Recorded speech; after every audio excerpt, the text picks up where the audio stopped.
students, good morning to all of you and welcome back on my YouTube channel Research English Classes। और मैं हूं आपके अपने Sonu sir और आज के मैं इस वीडियो में बताने जा रहा हूं प्रोनाउन की बची हुई कुछ और भी महत्वपूर्ण बातें जो पिछले क्लास के वीडियो में पूरा नहीं हो चुका था। जैसा कि प्रोनाउन पे आज का ये वीडियो तीसरा वीडियो बनने जा रहा है। दो वीडियो पहले प्रोनाउन पे बन चुका है।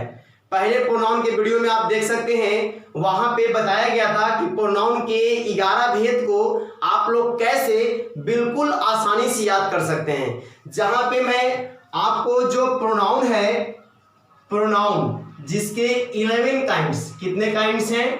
11 काइंड्स जो है, इसके लिए मैं एक धांसू सुपर हिट ट्रिक दिया था। कौन सा ट्रिक था? डीपर। कौन सा ट्रिक था? डीपर। अगर आप डीपर याद कर लिए होंगे मेरे उस वीडियो को देख करके, तो आपको कभी भी ये प्रोनाउन का जो 11 भेद जो आप लोग रटते हैं, सुबह शाम 3 टाइम रटते हैं, रटते रटते आप लोग कितना भी रटते हैं पर फिर भी आपको प्रोनाउन का भेद नहीं याद हो पाता है। तो जल्द से मेरे उस वीडियो को देखिए जहां पे आपको डीपर का ट्रिक दिया गया है और इसी डीपर के ट्रिक से आपको प्रोनाउन का 11 भेदों को याद करवाया गया है। बिल्कुल देखते ही याद हो जाएगा, इसकी मैं गारंटी दे रहा हूं। बस आप डीपर ट्रिक को एक बार देख लीजिए, फुल गारंटी है आपको याद हो ही जाएगा। समझे? इसके बाद मैं चला था इसके डिटेल्स पर, इसके मैं वर्णन पे चल रहा था कि प्रोनाउन का जो 11 भेद है उसका पूरा डिटेल्स क्या है,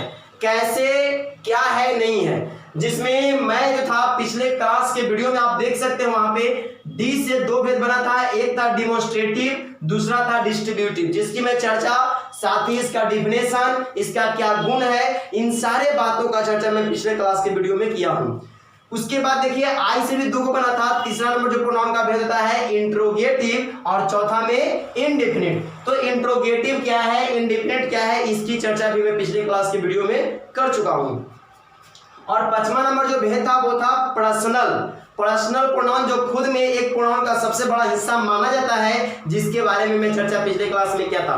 और आज के मैं इस वीडियो में स्टार्ट करने वाला हूं प्रोनाउन का 6ठा नंबर भेद, जिसे आप लोग जानते होंगे पोसेसिव प्रोनाउन के नाम से। जी हाँ, कौन प्रोनाउन? पोसेसिव प्रोनाउन के नाम से। याद रखिएगा ट्रिक क्या है? डीपर। इस डीपर ट्रिक को मत भूलिएगा, ये ट्रिक है जो डीपर। अर्थात आज हम स्टार्ट करने वाले हैं पोसेसिव प्रोनाउन। जैसे आप लोग देखते होंगे कि सेंटेंस में आप कहते हैं ना कि यह मेरा कलम है, यह मेरा कलम है। तो कभी कभी लोग कहते हैं कि यह कलम मेरा है, यह कलम मेरा है। तो आपको हिंदी में, आप अगर इस सेंटेंस को अगर हिंदी में देख रहे होंगे तो कह रहा है कि यह मेरा कलम है, यह मेरा कलम है, यह कलम मेरा है। देखिए दोनों सेंटेंस में कोई इतना खास आपको हिंदी में अंतर नहीं दिख रहा होगा।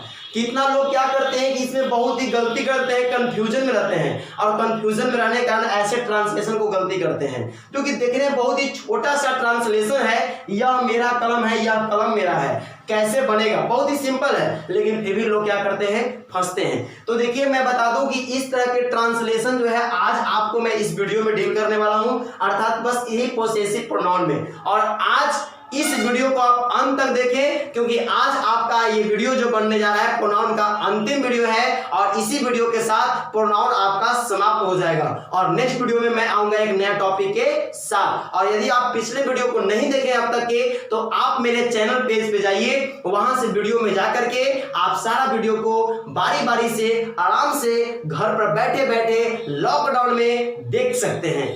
ऐसा नहीं है कि आपको इसके लिए कहीं जाना होगा, बस आप घर पे जहां है वहीं रहिए और वहीं से आराम से मोबाइल को नेट चालू कीजिए, या नेट नहीं है तो किसी से हॉटस्पॉट लीजिए, वाईफाई धराइए और वाईफाई धर के आप एकदम लगे रहिए, वीडियो देखते रहिए और नॉलेज को अपना इंप्रूव करते रहिए। तो चलिए मैं समय नहीं वेस्ट करता हूं और आता हूं पोसेसिव प्रोनाउन पर। पोसेसिव प्रोनाउन किसे कहते हैं? ध्यान दीजिएगा, पोसेसिव प्रोनाउन किसे कहते हैं? What is possessive pronoun? देखिए याद रखिएगा, पोसेसिव प्रोनाउन की बात करेगा तो कहिए कि we use a possessive pronoun, we use a possessive pronoun to show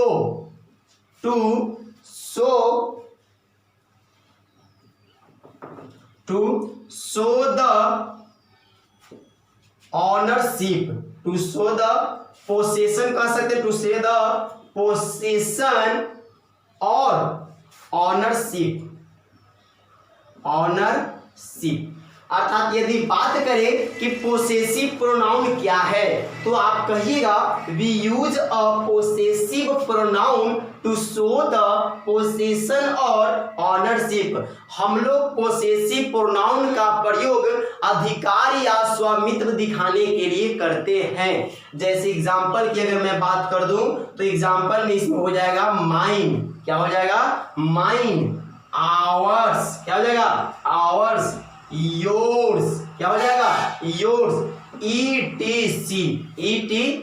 जैसे जिस प्रकार से इस सब से हम अधिकार बताते हैं सेम उसी प्रकार से माई, आवर, योर से भी अधिकार बताते हैं, लेकिन ये सब जो है ये पोसेसिव प्रोनाउन है। क्या है, पोसेसिव प्रोनाउन, लेकिन ये सब क्या है, तो ये पोसेसिव एडजेक्टिव है। क्या है, पोसेसिव एडजेक्टिव, और दोनों में अंतर होता है, दोनों में क्या अंतर होता है। तो चलिए अब मैं चर्चा करता हूं कि पोसेसिव प्रोनाउन के कौन से गुण हैं। चलिए तो आप लोग अब तक के कॉपी कलम नहीं निकाले हैं तो अब जल्द से कॉपी कलम निकाल लीजिए, क्योंकि अब मैं बताने जा रहा हूं नोट पॉइंट। तो पोसेसिव प्रोनाउन के लिए नोट पॉइंट 1 राइट कीजिए। पोसेसिव प्रोनाउन के लिए नोट पॉइंट 1, देखिए पोसेसिव प्रोनाउन का नोट पॉइंट 1 क्या है, याद रखिएगा। पोसेसिव प्रोनाउन का प्रयोग सेंटेंस के अंत में किया जाता है, ये बात को याद रखिएगा। पोसेसिव प्रोनाउन का प्रयोग सेंटेंस के अंत में किया जाता है। जैसे आप लोग बनाते हैं ना कि यह कलम मेरा है, तो इसके लिए कह सकते हैं कि this pen is mine, this pen is mine. अगर कहेगा कि यह मेरा कलम है, यह मेरा कलम है, तो बोलेंगे this is my pen, this is my pen. अर्थात याद रखिएगा, ध्यान दीजिएगा, देखिए यहां पर मेरा के लिए मैं माइन दिया हूं और यहां पर मेरा के लिए मैं क्या दिया हूं, माई, क्योंकि मेरा के बाद क्या कोई नाउन है नहीं, इसलिए मेरा का क्या दिया, माई। पर यहां पर देखिए मेरा के बाद कलम है तो मेरा के बाद क्या नाउन है, तो माई पेन। तो पॉइंट नंबर 1 में आप लोग नोट कर लीजिए, पोसेसिव प्रोनाउन का प्रयोग सेंटेंस के अंत में किया जाता है। चलिए नोट पॉइंट 2 क्या कहता है, ध्यान दीजिएगा। नोट पॉइंट 2 याद रखिएगा, पोसेसिव प्रोनाउन के बाद कभी भी नाउन नहीं आता है। पोसेसिव प्रोनाउन के बाद कभी भी नाउन नहीं आता है। आप यहां पर देख सकते हैं, देखिए तो यहां पे जो मैं पोसेसिव प्रोनाउन यूज किया हूं, क्या इसके बाद कोई भी नाउन को मैं दिया हूं, नहीं, लेकिन यहां पर देखिए पोसेसिव एडजेक्टिव और नाउन आया है। तो ये बात को याद रखिएगा, पोसेसिव प्रोनाउन के बाद कभी भी नाउन का प्रयोग नहीं किया जाता है, कभी भी नहीं, कभी भी नाउन का प्रयोग नहीं कर सकते हैं। चलिए नोट पॉइंट 3 याद रखिएगा, नोट पॉइंट 3 याद रखिएगा, पोसेसिव प्रोनाउन का प्रयोग सेंटेंस के सब्जेक्ट के रूप में किया जाता है। अर्थात पोसेसिव प्रोनाउन जो है इसका प्रयोग हम लोग सेंटेंस के सब्जेक्ट रूप में कर सकते हैं। जैसे कहेंगे कि योर्स, क्या कहेंगे, yours is the shirt, yours is the shirt. देखिए योर्स कहने का मतलब है, यहां पर देखिए एक बात याद रखिएगा, पोसेसिव प्रोनाउन का प्रयोग जब भी सब्जेक्ट के रूप में रहेगा तो ध्यान देने वाली बातें क्या है। देखिए पोसेसिव प्रोनाउन जो आता है वो किसी नाउन को पहले ही से इंडिकेट करके रखता है, इसीलिए पोसेसिव प्रोनाउन के बाद नाउन नहीं आता है। यहां पर कहने का मतलब योर्स इज द शर्ट का मतलब है योर शर्ट, देखिए यहां पर कहेंगे योर्स इज द शर्ट, तो यहाँ पर शर्ट की चर्चा एक बार पहले भी कर चुका है और फिर से शर्ट को डिनोट कर रहा है, तो इस बात को आप याद रखिएगा। तो योर्स का प्रयोग हम लोग सब्जेक्ट के रूप में कर सकते हैं, अर्थात पोसेसिव प्रोनाउन का प्रयोग सब्जेक्ट के रूप में किया जाता है। लेकिन क्या पोसेसिव एडजेक्टिव हम कह सकते हैं क्या ऐसे माई इज द शर्ट? नहीं, माई इज द शर्ट कहना गलत है। इस तरह से कहना गलत है क्योंकि पोसेसिव एडजेक्टिव का प्रयोग सब्जेक्ट के रूप में तब तक नहीं किया जाता है जब तक कि इसके बाद कोई नाउन ना आ जाए, है कि नहीं। परंतु पोसेसिव प्रोनाउन में कोई ऐसा खासियत नहीं है, पोसेसिव प्रोनाउन का प्रयोग आप सब्जेक्ट रूप में कर सकते हैं। तो ये था पोसेसिव प्रोनाउन के गुण। चलिए, तो इस तरह से आपका 6 भेद खत्म हुआ, DIP। अब आते हैं ई पर। किस पे? ई से जो है 7वां नंबर प्रोनाउन का जो भेद है वो है exclamatory. Exclamatory pronoun, exclamatory pronoun. देखिएगा, किसी कहेंगे तो कहेंगे कि the pronoun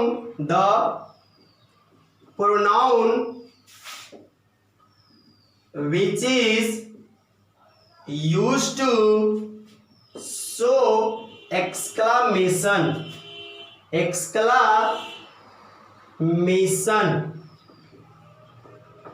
which is so exclamation is called exclamatory sentence, exclamatory pronoun। देखिएगा, the pronoun which is used to show exclamation is called exclamatory pronoun. याद रखिएगा, वैसे प्रोनाउन जिसका बोध एक्सक्लेमेशन के लिए किया जाए, आश्चर्य दिखाने के लिए। जैसे आश्चर्य में बहुत तरह का आश्चर्य होता है, दुख का, सुख का, या अपने हंसी का, मजाक का। आश्चर्य तो अनेक प्रकार के होते हैं। जैसे आपको कभी खुशी का आश्चर्य होता है, जैसे आप मान लीजिए कहीं पे अगर आप जा रहे हैं, कोई एक ऐसा दृश्य देखे जो आप कभी नहीं देखे होंगे, तो आपको आश्चर्य नहीं होता है कि वाह क्या सुंदर दृश्य है ना। या फिर अगर मान लीजिए कि आप कभी ऐसा सोचे नहीं, अचानक से आपके लाइफ में वो घटना घटा, तो वो आपके लिए आश्चर्य हुआ, है कि नहीं। तो ये सब अमेजिंग फैक्ट होते हैं, याद रखिएगा। तो इस तरह से हम लोग एक्सक्लेमेटरी प्रोनाउन किसे कहते हैं? वैसे प्रोनाउन जिससे आश्चर्य का बोध हो। जैसे इसमें एग्जांपल के लिए 2 ही है, एक जो है वो व्हाट है और एक जो है वो हाउ है। अब आप कहिएगा कि सर व्हाट और हाउ, ये जो व्हाट और हाउ दे रहे हैं इसकी चर्चा तो आप इंट्रोगेटिव प्रोनाउन में किए थे, क्योंकि व्हाट और हाउ से आप इंट्रोगेटिव बताए थे कि इंट्रोगेटिव होता है। जी हाँ, व्हाट और हाउ जो है इंट्रोगेटिव है, लेकिन कैसे है और ये व्हाट और हाउ एक्सक्लेमेटरी कैसे है, थोड़ा सा ध्यान दीजिए। जब देखिएगा व्हाट या हाउ से प्रश्न का बोध होगा तो वो इंट्रोगेटिव प्रोनाउन कहलाएगा, लेकिन जब व्हाट या हाउ से आश्चर्य का बोध होगा, प्रश्न का बोध नहीं होगा, तो वो एक्सक्लेमेटरी प्रोनाउन कहलाएगा। एग्जांपल देख लीजिए, जैसे अगर कोई कहता है what is your name, what is your name, तो इसमें जो व्हाट है, व्हाट इज योर नेम, तो ये जो व्हाट है ये क्या है? आपका इंट्रोगेटिव प्रोनाउन है, इंट्रोगेटिव प्रोनाउन है। व्हाट जो है वो इंट्रोगेटिव प्रोनाउन है। लेकिन अगर कोई कहता है what a beautiful, what a beautiful girl, what a beautiful girl, कहने का मतलब हुआ कर रहा है कि व्हाट ए ब्यूटीफुल गर्ल, क्या सुंदर लड़की है, क्या सुंदर लड़की है। तो ये व्हाट जो यहां पर आया है, क्या सुंदर लड़की है, समझे। तो यहां पर जो व्हाट है ये आपका इंट्रोगेटिव प्रोनाउन नहीं है, ये व्हाट जो है वो आपका क्या है, तो यहां पर ये जो है आपका एक्सक्लेमेटरी प्रोनाउन है। क्या है? एक्सक्लेमेटरी प्रोनाउन है। क्या है? Exclamatory pronoun. क्योंकि आप देखिए ना, यहाँ पे आश्चर्य का बोध हो रहा है, प्रश्न का बोध नहीं ना हो रहा है। जब प्रश्न का बोध होगा तो एक्सक्लेमेटरी, और नहीं तो फिर इंट्रोगेटिव। चलिए, इसकी कोई खासियत नहीं, इसका कोई स्पेशल कोई फैकल्टी ऐसा कोई इसका उतना कोई खास मैंने कि देखा जाए तो प्रॉपर्टीज नहीं है, इसलिए मैं इसका चर्चा छोड़ देता हूं। ऐसे मैं ऑफलाइन क्लास में करता हूं, पर ऑनलाइन क्लास में इसकी मैं चर्चा छोड़ रहा हूं। चलिए आगे देखिएगा, 8वां नंबर भेद। जी हाँ, 3 भेद और बचा हुआ है, ध्यान से देखिए। ये 8वां नंबर भेद क्या कहता है, तो देखिए ई आपका ई से अभी मैं चर्चा किया हूं केवल किसका, एक्सक्लामेटरी का। ई से ही एक बनता है इम्फैटिक प्रोनाउन। कौन प्रोनाउन, इम्फैटिक प्रोनाउन। देखिए इम्फैटिक प्रोनाउन की मैं चर्चा तो करूंगा ही, लेकिन जो आर से जो 3 पार्ट बनते हैं मैं उसकी चर्चा भी लगले यहाँ पर 9वां नंबर लेके प्रोनाउन, अर्थात इम्फैटिक और वो साथ में एक जो है वो क्या है, रिफ्लेक्सिव। मैं ये दोनों की चर्चा साथ में कर रहा हूं, एकदम ध्यान दीजिएगा। तो क्या है, रिफ्लेक्सिव प्रोनाउन, इम्फैटिक प्रोनाउन और रिफ्लेक्सिव प्रोनाउन। ठीक है, चलिए देखते हैं ये इम्फैटिक प्रोनाउन और रिफ्लेक्सिव प्रोनाउन क्या है। ध्यान से देखिएगा, देखिए बढ़िया से। रिफ्लेक्सिव प्रोनाउन और इम्फैटिक प्रोनाउन देखने में सेम लगेंगे, देखने में सेम रहेंगे, लेकिन ये यूज के आधार पर इसका डिफरेंट बनाता है। अगर बात करें कि रिफ्लेक्सिव प्रोनाउन, तो याद रखिए कि the pronoun myself, yourself, ourself, the pronoun myself, yourself, ourself, himself, etc are called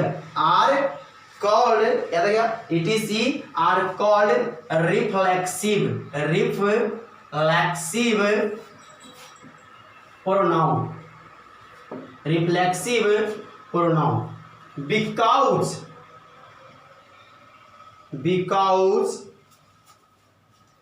they reflect the action of the verb, because they reflect the action of the verb on the subject itself। ध्यान दीजिएगा, reflexive pronoun क्या है, तो वैसे pronoun जो self या सेल्फ्स से बने हो, एकदम ध्यान से पहचान सकते हैं। अगर आपको बात कर दी जाए रिफ्लेक्सिव प्रोनाउन पहचानने के लिए, तो देखिएगा कि सेल्फ या सेल्फ्स लगा हुआ है कि नहीं। जिसमें सेल्फ या सेल्फ्स लगा हुआ है, आप उसे कह दीजिए कि कौन सा प्रोनाउन है, कौन सा, रिफ्लेक्सिव। सेल्फ या सेल्फ्स, ऐसे आपको मैं बता दूं कि इसको एक अलग तरह से पढ़ा जाता है सेल्फ प्रोनाउन। सेल्फ प्रोनाउन के 2 पार्ट, एक रिफ्लेक्सिव प्रोनाउन और एक इम्फैटिक प्रोनाउन। सेल्फ प्रोनाउन के 2 पार्ट, एक रिफ्लेक्सिव प्रोनाउन और एक इम्फैटिक प्रोनाउन। तो सेल्फ या सेल्फ्स, तो वैसे प्रोनाउन जिसके अंत में सेल्फ या सेल्फ्स लगे हुए रहेंगे उसी को हम लोग क्या कहते हैं, रिफ्लेक्सिव। और तुरंत यहीं पर मैं चर्चा कर लेता हूं किसका, तो ये इम्फैटिक का। तो इम्फैटिक में जब बात करें तो याद रखिएगा कि व्हेन रिफ्लेक्सिव प्रोनाउन, व्हेन, याद रखिएगा, when reflexive pronouns, when reflexive pronouns are used to show emphasis on the noun or pronoun is called emphatic pronoun।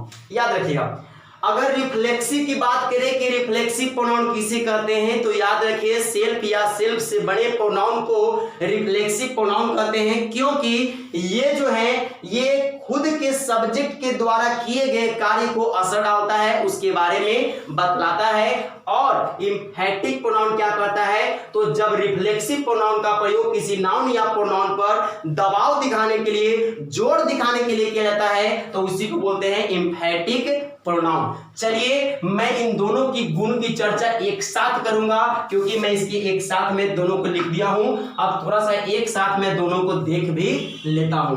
तो ध्यान से देखिएगा, मैं बीच से बॉर्डर लाइन खड़ा कर दिया हूं और एक तरफ में मैं लिख रहा हूं रिफ्लेक्सिव। क्या लिख रहा हूं, रिफ्लेक्सिव, और एक तरफ में मैं लिख रहा हूं इम्फैटिक प्रोनाउन। तो रिफ्लेक्सिव प्रोनाउन और इम्फैटिक प्रोनाउन जी हाँ, लेकिन इससे पहले मैं आप लोगों को एक और इम्पॉर्टेंट बात बताना चाहता हूं। और वो क्या इम्पॉर्टेंट है, जैसे बहुत से बच्चे करते क्या हैं, रटते हैं सेल्फ या सेल्फ्स। कभी कभी क्या होता है कि माई सेल्फ रट लेता है लेकर, और बाद में जब कंफ्यूज में रहता है तब कहता है क्या ही हो, माई सेल्फ था कि माई सेल्फ्स था, माई सेल्फ्स था। तो देखिए आज के बाद ये सेल्फ कब लगेगा और सेल्फ्स कब लगेगा और कैसे रूप में लगेगा, रटना पाप है। बिल्कुल समझिए मेरे अपने अंदाज के माध्यम से और एकदम नोट कर लीजिए आप इसको माइंड में, ताकि भूले नहीं। ध्यान दीजिए, सेल्फ कब लगाना है, सेल्फ्स कब लगाना है, ठीक ना। पहले मैं रिफ्लेक्सिव प्रोनाउन और एम्फैटिक प्रोनाउन की मैं चर्चा थोड़ा सा बाद में करूंगा। सबसे पहले मैं अब चर्चा कर लेता हूं कि सेल्फ एवं सेल्फ्स, सेल्फ एवं सेल्फ्स कब यूज करें, कब यूज करें एवं किस रूप के साथ, किस रूप के साथ। चलिए, तो आप लोग इसमें एकदम पहला पॉइंट, एकदम पहला पॉइंट देखिए, मैं तो बार बार कर रहा हूं और इस बार भी कर रहा हूं। अगर आप लोग कॉपी नहीं निकाले हैं तो निकाल लीजिए कॉपी और निकाल करके नोट कीजिए पॉइंट को, जो मैं पॉइंट बताने जा रहा हूं, या फिर अपने माइंड को ही खोल लीजिए और डायरेक्ट माइंड में ही नोट कर लीजिए। और अच्छी बात है, कॉपी भी बच जाएगा, कलम का इंक भी बचेगा और माइंड में जो सेट हो जाएगा वो परमानेंट हो जाएगा, है कि नहीं। तो माइंड में ही सेट कर लीजिए। ध्यान सुनिएगा, सेल्फ कब और सेल्फ्स कब। सेल्फ का मतलब वो नहीं जो स्कूटरवा में हम लोग देते हैं, है ना, सेल्फ स्टार्ट खत्म है, सेल्फ मार हो किक, किक नहीं, जो किक नीचे रहता है और सेल्फ ऊपर रहता है। तो किक नहीं मारते हैं लोग, सेल्फ से चालू करते हैं, तो वो सेल्फ नहीं। यहाँ पे सेल्फ और सेल्फ दोनों का मतलब है अपना, लेकिन सेल्फ का यहाँ पे किया गया है प्लुरल। जैसा कि मैं सिंगुलर से प्लुरल वाला नियम बताया था कि जब किसी भी एशियन वर्ड के अंत में एफ या एफ ई रहता है तो प्लुरल करने के लिए एफ या एफ ई के बदले भी लिखते हैं और यस करते हैं। तो देखिए, तो सेल्फ कर दिया हूं और ये सेल्फ सिंगुलर है। तो सेल्फ है सिंगुलर, क्या है, सिंगुलर, और ये क्या है, plural. Singular plural, singular plural, singular plural. तो याद रखिए, बड़का के दोस्ती बड़के से ना, और छोटका के दोस्ती छोटके से। अर्थात मेरा कहने का मतलब है कि जब ये सिंगुलर है तो सिंगुलर के साथ जाएगा और ये प्लुरल है तो प्लुरल है। तो पॉइंट नंबर फर्स्ट याद रखिएगा, सेल्फ का प्रयोग सिंगुलर सब्जेक्ट के अंत में किया जाएगा एवं सेल्फ्स का प्रयोग प्लुरल सब्जेक्ट के अंत में किया जाएगा। जो प्रोनाउन सिंगुलर होंगे वो सेल्फ लेंगे और जो प्रोनाउन प्लुरल होंगे वो सेल्फ्स लेंगे। चलिए, अब मैं बात करता हूं कि सेल्फ कब और सेल्फ्स कब। तो ये पहला पॉइंट था कि सिंगुलर रहेगा। क्या रहेगा बाबू, सिंगुलर। यदि सिंगुलर है तो सेल्फ देना है, सिंगुलर है तो क्या देना है, सेल्फ देना है। और जब प्लुरल है तो सेल्फ्स देना है। क्या देना है, सेल्फ। तो सिंगुलर तो सेल्फ और प्लुरल तो सेल्फ्स, सिंगुलर तो सेल्फ, प्लुरल तो सेल्फ्स। अब ध्यान दीजिएगा, आपको पता होगा मैं पर्सनल प्रोनाउन में पढ़ाया था कि प्रोनाउन जो है पर्सन, तीनों पर्सन प्रयोग किए जाते हैं। तो 3 person, first person, second person, third person. तो याद रखिएगा, ये सेल्फ और सेल्फ तो हो गया कि सिंगुलर में सेल्फ और प्लुरल में सेल्फ्स। लेकिन फर्स्ट पर्सन, याद रखिए दूसरा पॉइंट दे रहे हैं, फर्स्ट एवं सेकेंड पर्सन, फर्स्ट एवं सेकेंड पर्सन के पोसेसिव एडजेक्टिव के अंत में सेल्फ या सेल्फ्स का प्रयोग करते हैं। याद रखिएगा बढ़िया से। जैसे फर्स्ट पर्सन आई और वी होता है, सेकेंड पर्सन यू होता है, तो आई और वी का जो पोसेसिव रूप होगा, कौन रूप होगा, पोसेसिव एडजेक्टिव रूप होगा, उसी के अंत में सेल्फ या सेल्फ्स लगाएंगे। अगर सिंगुलर रहेगा तो सेल्फ और प्लुरल रहेगा तो सेल्फ्स लगा देंगे। क्या समझ में आया? चलिए, नहीं समझ में आया, एग्जांपल देता हूं। जैसे देखिए ना, आई, तो आई का तो रूप होता है मी ऑब्जेक्टिव, माई हो जाता है इसका पोसेसिव और माई होता है पोसेसिव प्रोनाउन। ठीक उसी तरह से अगर हम लिखते हैं वी को, तब वी का होता है अस, और यहां पर आता है आवर, और इस तरह से होता है आवर्स। तो आप जब इसका बनाना होगा आई का, अगर तुमसे पूछेगा कि what is the reflexive form of I subject, तो आप क्या कर सकते हैं?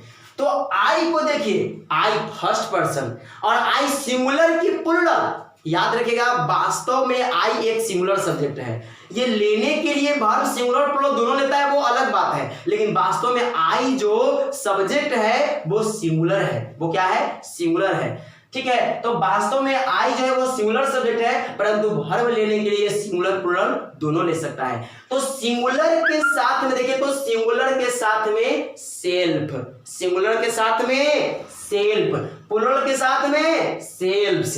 तो बताइए आई के साथ क्या लगेगा? सेल्फ। लेकिन आई सेल्फ, मी सेल्फ, कौन सेल्फ? तो देखिए हम पॉइंट, फर्स्ट एवं सेकेंड पर्सन के पोसेसिव एडजेक्टिव के अंत में सेल्फ या सेल्फ का उपयोग करते हैं। तो ये फर्स्ट पर्सन है, तो इसका पोसेसिव एडजेक्टिव कौन सा है?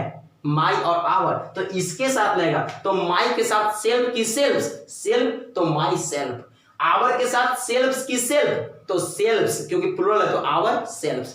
और इस तरह से आप लोग तीसरा पॉइंट याद कीजिएगा, थर्ड पर्सन के जो भी सब्जेक्ट थर्ड पर्सन के होंगे उसके ऑब्जेक्टिव केस के अंत में सेल्फ या सेल्फ देते हैं। जैसे ही, तो ही का होता है क्या क्या? ही का होता है he, him, his, him, his, his बोलते हैं ना, ही, हिम, हिज, हिज। तो इसमें जो है ऑब्जेक्टिव केस, और ही सिंगुलर है तो सेल्फ रहेगा। तो हिज सेल्फ नहीं, हिम सेल्फ, क्योंकि ये थर्ड पर्सन है। और इस तरह से मैं देखिए पूरा मैं निर्माण कर देता हूं, एक बार बोर्ड पे बना दे रहा हूं, ध्यान से देख लीजिए आप लोग, ताकि आप लोग को रटना ना पड़े।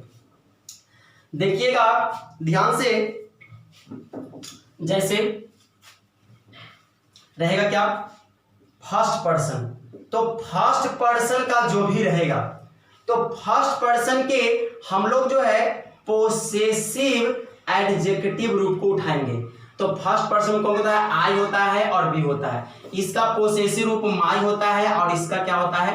आवर होता है। इस तरह से जब बनाएंगे तो माई और सिंगुलर है तो सेल्फ, और यहां पे आवर के साथ हो जाएगा सेल्फ्स। पहला पॉइंट। दूसरा याद रखिएगा सेकेंड पर्सन, तो सेकेंड पर्सन का भी हमको लेना है पोसेसिव एडजेक्टिव रूप। तो आपको पता होगा कि सेकेंड पर्सन में यू और यू सब्जेक्ट होते हैं, यू का योर और यू का योर, ये पोसेसिव। तो योर सेल्फ भी सही है और योर सेल्फ्स भी सही है। अब आप एक सर योर सेल्फ सही है और योर सेल्फ हम समझे नहीं, तो आपको पता होगा कि यू का सिंगुलर रूप भी यू होता है और प्लूरल रूप भी यू होता है। तो जब ये सिंगुलर फॉर्म में रहेगा तो सेल्फ लेगा, प्लूरल फॉर्म में रहेगा तो सेल्फ लेगा, कोई दिक्कत नहीं ना। चलिए आगे मैं चर्चा कर रहा हूं, थर्ड पॉइंट में आइए, थर्ड पर्सन। थर्ड पर्सन में आप लोग ध्यान दीजिएगा कि ऑब्जेक्टिव केस को लेना है। कौन केस को? Objective case. जैसे ही, सी, इट और एक होता है दे। तो याद रखिए ऑब्जेक्टिव केस क्या होता है? तो ही का ऑब्जेक्टिव केस हिम, सी का हर, इट का इट और दे का देम। बनाएंगे तो हिम के साथ होता है सिंगुलर है तो सेल्फ, हर सिंगुलर है तो हर सेल्फ, और इट सिंगुलर है तो इट सेल्फ, और देम प्लूरल है तो देम सेल्फ्स कर देंगे। क्या कर देंगे? सेल्फ। कभी भी दियर सेल्फ्स नहीं कहेंगे, हिज सेल्फ नहीं कहेंगे। इस बात को आप लोग याद रखिएगा। और ये जो इधर जो ये सब जो बन के आया, ये ही जो है वो क्या है? रिफ्लेक्सिव प्रोनाउन, या इसी को आप कह सकते हैं एम्फैटिक प्रोनाउन, क्योंकि सेल्फ या सेल्फ से मिलकर बने प्रोनाउन को ही रिफ्लेक्सिव प्रोनाउन कहा जाता है। और जब रिफ्लेक्सिव प्रोनाउन का प्रयोग सेंटेंस में जब सब्जेक्ट पर देखिएगा दबाव, नाउन या प्रोनाउन पे दबाव देने के लिए, जोर देने के लिए करते हैं, तो वो एम्फैटिक प्रोनाउन रहता है। अब चलिए मैं अंतर क्वेश्चन, इसको आप लोग थोड़ा सा वीडियो को पॉज करके आप अपने कॉपी पे नोट कर सकते हैं और मैं आगे बढ़ता हूं, ध्यान दीजिएगा। देखिए आगे की ओर, आगे क्या कहता है? तो रिफ्लेक्सिव प्रोनाउन गुण नंबर फर्स्ट, गुण नंबर फर्स्ट क्या कहता है? ध्यान सुनिएगा। रिफ्लेक्सिव प्रोनाउन का अर्थ, अर्थात जितना भी है ना, myself, ourself, yourself, सब का अर्थ एक ही है। देखने में वर्ड अलग है पर सब का अर्थ एक है, और वो क्या है? अपने आप, अपने आप या अपने आप को, उसका अर्थ होता है। जो भी सेंटेंस में सेल्फ या सेल्फ से बनकर प्रोनाउन आएंगे और यदि उसका प्रयोग रिफ्लेक्सिव प्रोनाउन के रूप में रहेगा तो उसका अर्थ हो जाता है अपने आप या अपने आप को, याद रखिएगा। चलिए, और इम्फैटिक प्रोनाउन के रूप में जब होगा तो उसका अर्थ होता है स्वयं या खुद, स्वयं या खुद, याद रखिएगा। चलिए, इसके तरफ में पॉइंट नंबर 2 याद रखिएगा, रिफ्लेक्सिव प्रोनाउन का प्रयोग ऑब्जेक्ट के रूप में किया जाता है, अर्थात वर्ब के बाद, वर्ब के बाद। जैसे कहेंगे आई गो my self, I go my self, मतलब हुआ मैं अपने आप जाता हूं, मैं अपने आप जाता हूं। जैसे आई गो माई सेल्फ, मैं अपने आप जाता हूं। आई डू माई सेल्फ, मैं अपने आप करता हूं, है ना। यू वर्क योर सेल्फ, तुम जो हो अपने आप को काम करते हो, या तो तुम अपने आप को काम करते हो, यू वर्क योर सेल्फ, इस तरह से। और याद रखिए इम्फैटिक तरफ में दूसरा पॉइंट, जैसा कि आप लोग देखे रिफ्लेक्सिव प्रोनाउन का प्रयोग ऑब्जेक्ट के रूप में होता है, लेकिन इम्फैटिक क्या है? इम्फैटिक प्रोनाउन का जो प्रयोग हम लोग करते हैं वर्ब के पहले करते हैं। कहाँ करते हैं? वर्ब के पहले। जैसे आई गो माई सेल्फ है ना, आई my self go, I my self गो, मतलब हुआ मैं स्वयं जाता हूं, मैं खुद जाता हूं। इसका मतलब क्या हो गया? मैं स्वयं या हो गया क्या? खुद जाता हूं, ठीक है, इस तरह से। तीसरा पॉइंट और वेरी वेरी इंपॉर्टेंट पॉइंट जो दोनों के लिए सेम है, याद रखिएगा, कभी भी क्या चीज? कभी भी रिफ्लेक्सिव या इम्फैटिक, कभी भी रिफ्लेक्सिव या इम्फैटिक प्रोनाउन, कभी भी रिफ्लेक्सिव या इम्फैटिक प्रोनाउन का प्रयोग सेंटेंस के सब्जेक्ट के रूप में नहीं किया जाता है। अगर कोई कर देता है तो वो क्या है? गलत है। क्या है? गलत है। याद रखिएगा, कभी भी इम्फैटिक या रिफ्लेक्सिव, जैसे कोई इंट्रोडक्शन में बोलता है my self is Ramesh Kumar, my self is ये वो फलाना चिराना ढेकाना, जो सब गलत है।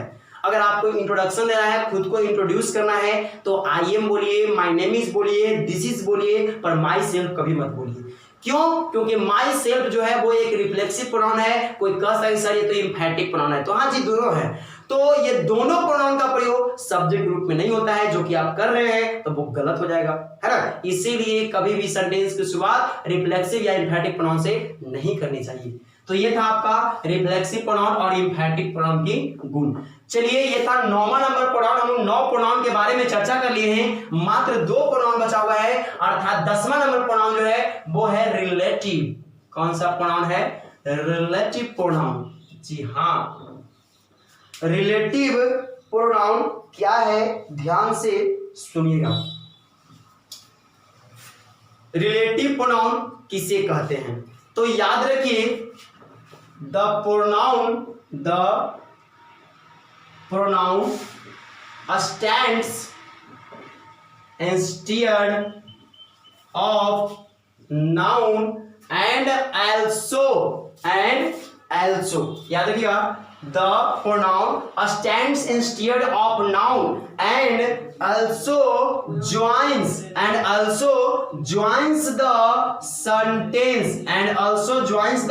sentence is called relative pronoun, is called relative pronoun। चलिए ध्यान से देखिएगा, बढ़िया से, कोई कुछ नहीं एकदम देखेगा, सिर्फ और सिर्फ मेरे कॉन्सेप्ट को देखेगा। अगर सावधानी हटी, दुर्घटना घटी।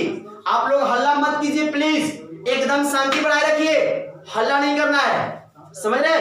हल्ला नहीं करना है, नहीं तो वीडियो में डिस्टर्ब हो जाएगी, है ना। हल्ला नहीं करना है, एकदम शांति बनाए रखिए, आराम से रहिए, ठीक है। और मेरे कॉन्सेप्ट को देखिए, चलिए देखिए।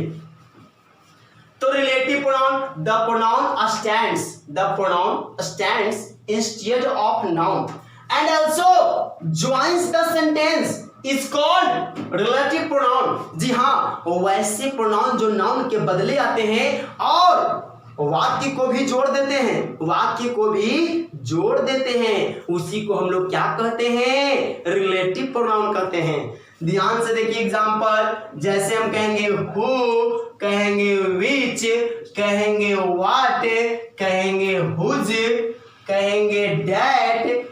इस तरह से आप लोग याद रखिए, who, which, what, whose, that, ETC। आप लोग फिर एक क्वेश्चन कीजिएगा, सर देखिए तो हु, विच, व्हाट, हुज जो है ये तो इंट्रोगेटिव प्रोनाउन है, सर व्हाट तो एक्सक्लेमेटरी प्रोनाउन है। जी हाँ, बिल्कुल सही, बिल्कुल सही बोले आप। आपका ध्यान मेरे ओर है, इस बात को लेकर के मुझे तो बहुत खुशी हो रही है। बिल्कुल आप सही बोल रहे हैं, हु, विच, हुज ये सब क्या है, इंट्रोगेटिव। व्हाट भी है, सब इंट्रोगेटिव है। और व्हाट एक तरह से आप देखिएगा कि व्हाट ये आपका एक्सक्लेमेटरी है। लेकिन अब सुनिए ध्यान से, जब हु, विच, व्हाट का प्रयोग, जब देखिएगा हु, विच, व्हाट का प्रयोग या हुज का प्रयोग प्रश्न के लिए हो, किसके लिए हो, प्रश्न के लिए हो, तब यह इंट्रोगेटिव कहलाएगा। तब यह क्या कहलाएगा, इंट्रोगेटिव।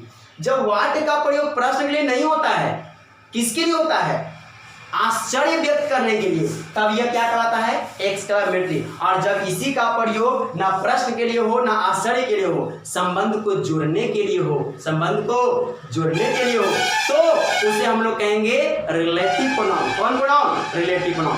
याद रखिएगा, इन सब का अर्थ होता है जो, हु का, विच का, डैट का, हुज का, ये सब who, which, what, whose, that, इन सब का अर्थ होता है जो।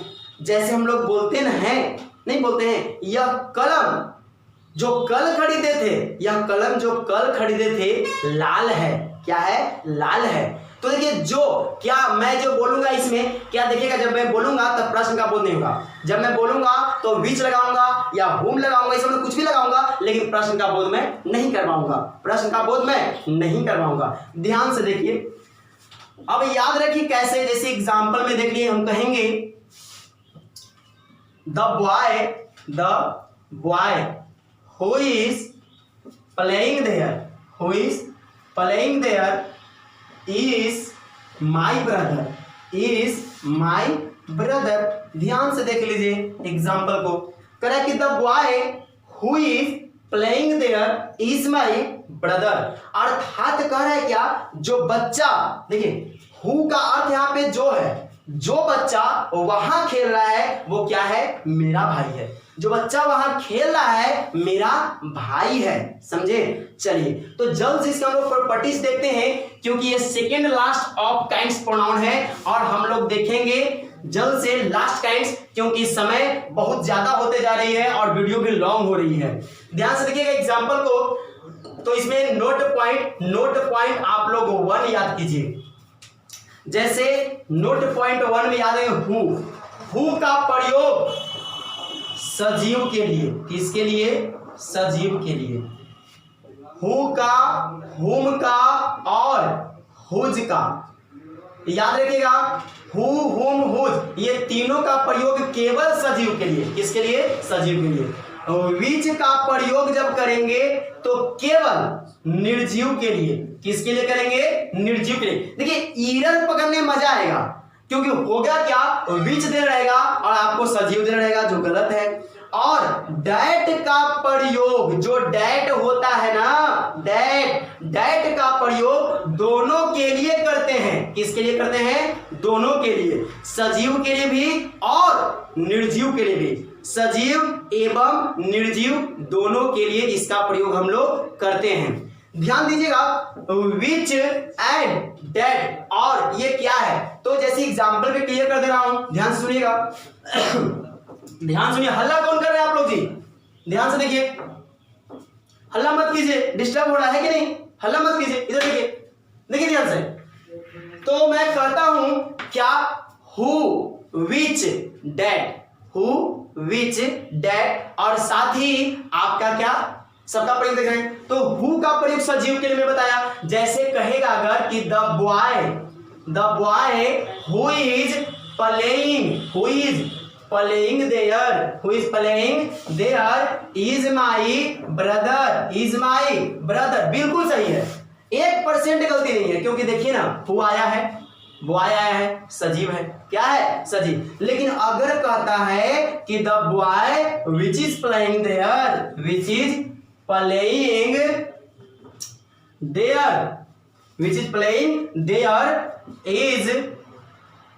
इज माई ब्रदर, एकदम यह सेंटेंस गलत है, क्योंकि देखिए विच दे दिया है, बॉय आया है। तो याद रखेगा रिलेटिव प्रोनाउन में, याद रखेगा कि सजीव के बाद या तो हु आएगा या हुम आएगा या हुस आएगा, लेकिन विच कभी नहीं आएगा। विच एकदम आएगा 100% निर्जीव के लिए, और निर्जीव आएगा तब कभी भी हु, हुम और हुज नहीं आएगा। हाँ, दैट जो है कॉमन है, दैट निर्जीव के लिए भी और सजीव के लिए भी, समझ गए। इस तरह से बातों को आप याद रखिएगा। चलिए आगे नोट पॉइंट आप लोग 3 में देख लीजिए, जो पॉइंट हम तो बताएं एग्जांपल साथ। नोट पॉइंट 3 क्या है, यहां पर रिलेटिव प्रोनाउन जो यूज होते हैं, रिलेटिव प्रोनाउन के बाद जो हम वर्ब देते हैं वो सिंगुलर देंगे कि प्लूरल, ये रिलेटिव प्रोनाउन के पहले वाले नाउन या प्रोनाउन पे डिपेंड करता है। अगर यहाँ का नाउन अगर सिंगुलर होगा तो यहाँ का वर्ब भी सिंगुलर होगा, अगर यहाँ का नाउन प्लूरल होगा तो यहाँ का वर्ब भी प्लूरल होगा। इस बात को आप लोग याद रखिएगा। हम लोग जो यहाँ पे वर्ब लगाते हैं रिलेटिव प्रोनाउन के पहले देखते हैं कि कौन सा नाउन है, सिंगुलर नाउन है कि प्लूरल नाउन है। अगर नाउन सिंगुलर है तो वर्ब सिंगुलर देते हैं, यदि नाउन प्लूरल है तो वर्ब प्लूरल देते हैं। इस बात को आप लोग माइंड में सेट रखिएगा। और नोट पॉइंट 4 याद रखिएगा, नोट पॉइंट 4 क्या कहता है, तो ध्यान सुनिए। नोट पॉइंट 4 कहता है कभी भी रिलेटिव प्रोनाउन के पहले यदि नाउन या प्रोनाउन नहीं रहेंगे तो वो सेंटेंस गलत माना जाएगा। क्या माना जाएगा, गलत माना जाएगा। चलिए अब मैं चर्चा करता हूं लास्ट प्रोनाउन जो बचे हुए हैं, रेसिप्रोकल। कौन सा प्रोनाउन है, तो रेसिप्रोकल प्रोनाउन 11 नंबर भेद जो है क्या,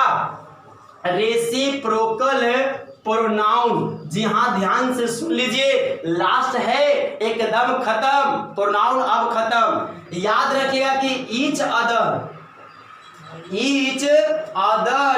तथा one, each other and one another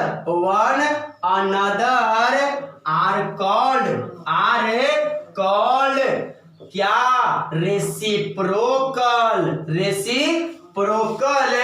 pronoun.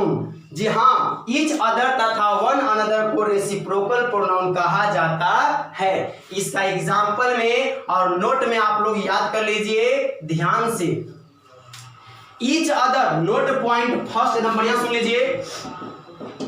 Note point first कहता है ईच अदर तथा वन अनदर दोनों का अर्थ एक दूसरे होता है। एक दूसरे के अर्थ में ईच अदर तथा वन अनदर का प्रयोग करते हैं।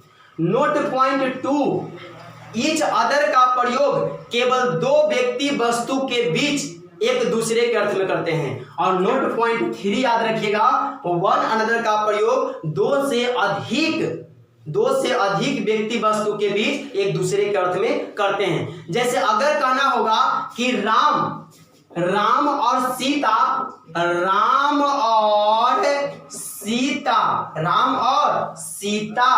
एक दूसरे से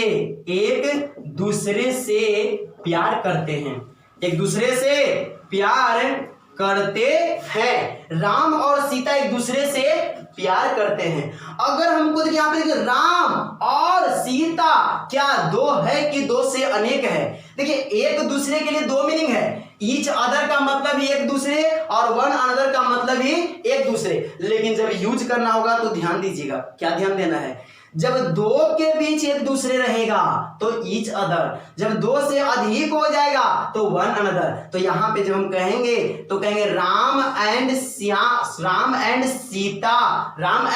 Sita love, Ram and Sita love each other, each other क्या बोलेंगे, each other, to each other. यहां पर अगर आप कह देते हैं Ram and Sita love to one another, गलत हो जाएगा क्योंकि यहां पे दो ही है, क्या है, दो ही है।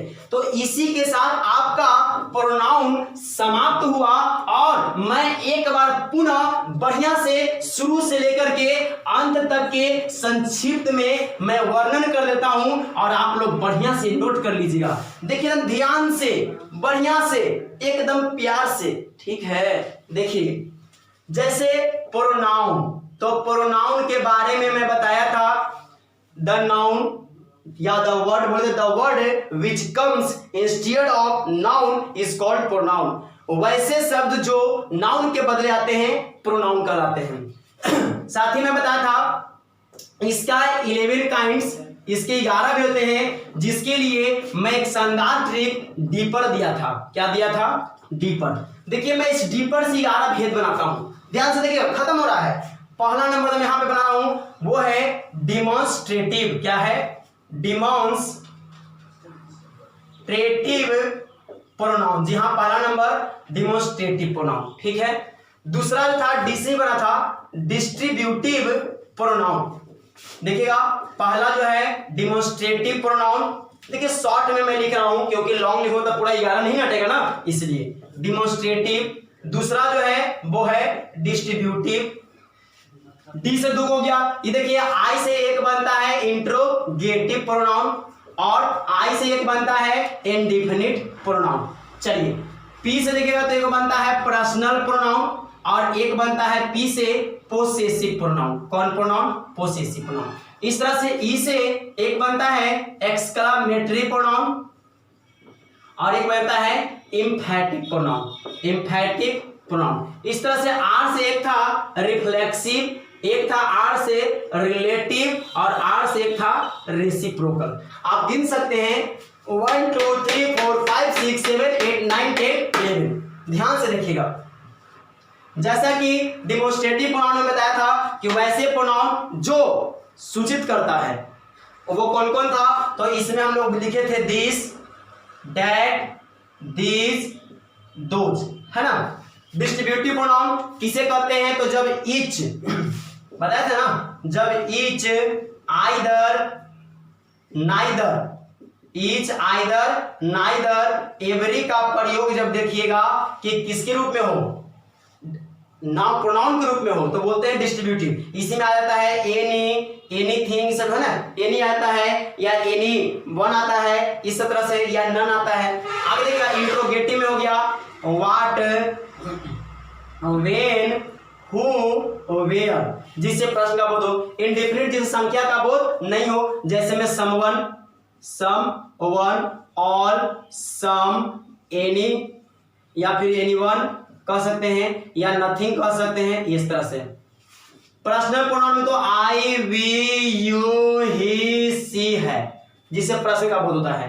पोसेसिव प्रोनाउन क्या था, तो माइन, आवर्स, योर्स, ये सब था। एक्सक्लेमेटरी में आया था व्हाट, हाउ आया था। देखिए व्हाट, हाउ यहां भी आ सकता है, इंट्रोगेटिव में भी, लेकिन यहां पे किसका बोध होगा, एक्सक्लेमेशन का।